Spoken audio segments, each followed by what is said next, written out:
العريس هيسيبك ويمشي ما تأخرنا. واحدة عروسة في يوم فرحها تقعد كل ده؟ انت مالك انت تقعد كل ده وما تقعدش كل ده؟ واحدة بتستشور وبتعمل كوافير عشان تبقى كويسة في فرحها. يلا نكمل فيديو يا جدعان عشان نشوف اخت العريس عملت فيها ايه. ما تأخرنا. خلاص ايه، احنا بقالنا نص ساعة واقفين بره. يعني وقعد يعني ايه وقعد؟ خلاص خليكي مش عايزيني. ليه مش عايزينك دي؟ هو انت مالك انت؟ ايه اللي دخلك بالموضوع؟ انا اول ما اشوف اقسم بالله بشوف ناس بارده يعني عدت الحدود. انت مالك؟ اخوك اللي بيتجوز، انت مالك؟ ايه مش عايزينك اقعدي هنا؟ انت مالك انت؟ ايه الغايه يا جدعان دي؟ شكلها البت دي اصغر منك وانت لسه ما اتجوزتيش واخوك اتجوز والشغل الغيره بقى ابتدى. ايه يا جدعان؟ يلا نكمل فيديو ونشوف البت دي عملت ايه. خلاص خليكي مش عايزيني. على شكلك وانت زقيت البت كده اقسم بالله. انت شكلك مع النسا والبت دي اصغر منك اللي اخوك يتجوزها وانت بقى كبيره في السن ومتغاظه. يا بنتي يا بنتي انت مال؟ ايه اللي دخل؟ اللي مش عايز اغلط يا جدعان، ايه اللي دخلك بالموضوع؟ ايه اللي دخلك بالموضوع؟ يلا نكمل فيديو عشان ما اغيبش عليها. احنا خلصنا خلاص. يولع ولا يتراجع ولا يتحرق مطرح ما هو الشاي. والله العظيم انت بنت راجل يا بنتي انت اقسم بالله.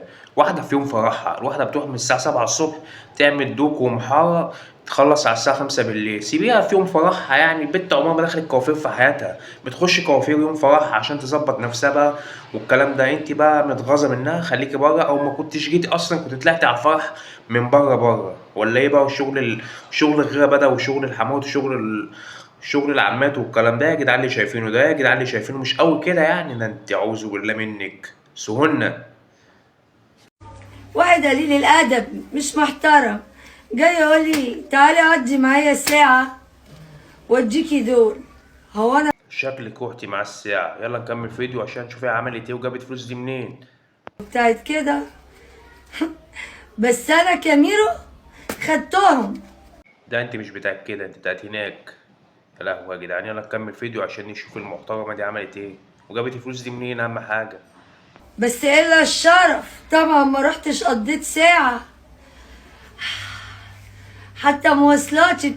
خدتي ايه بالظبط؟ حددي يا فنانة عشان الناس كلها والفانزاتك تعرف انت خدتي ايه بالظبط. يلا نكمل فيديو يا جدعان. وخدت الفلوس ولا خدت حاجة تانية؟ بس الا الشرف طبعا ما رحتش قضيت ساعه. شكلك بايته الاسبوع كله هناك، شكلك بايته الاسبوع كله هناك. الله يخرب بيتك. وبيقولوا لكم الفلوس ريحتها وحشه. فلوس القليله. بتقول لك فلوس ايه؟ ده انت شفتي بتشم الفلوس تعمل كده؟ يا لهوي يا جدعان يا لهوي، ده انت فنانه كبيره شرشر من بتوع شراشير البلد. يا لهوي. يلا نكمل فيديو. الفلوس ريحتها وحشه عشان بتحطيها هنا وهنا ما مش نضيف، هنا مش كويس. ما بتحطيش مزيل عرق ولا. يا لهوي يا جدعان اقسم بالله. اقسم بالله الريحه واصلالي، الريحه واصلالي ومش قادر اقسم بالله العظيم. بصي اهو، بصي مشبك اهو موجود صدفه اقسم بالله. احطه عشان ايه؟ مش ناقصه هي اقسم بالله. سعيد حظ. اعوذ بالله اعوذ بالله. احنا مش بتوع كده يا استاذ. باي. هو انت بتنسي ولا ايه؟ احنا قلنا ان انت ما قضيتيش الساعه دي، بتقضي الاسبوع كله. يعني مجتهده في شغلك وبتعملي شغلك بضمير وفوق الوصف. ده انت فنانه كبيره والمفروض مصر تقدرك وتديك جايزه نوبل للشرشره. اقسم بالله المفروض تديكي جايزه نوبل للشرشره. مش عايز بس اوضح بس عشان مش ناقصه اقسم بالله. مش هيبكش عليكي اقسم بالله. بصي يلا بينا.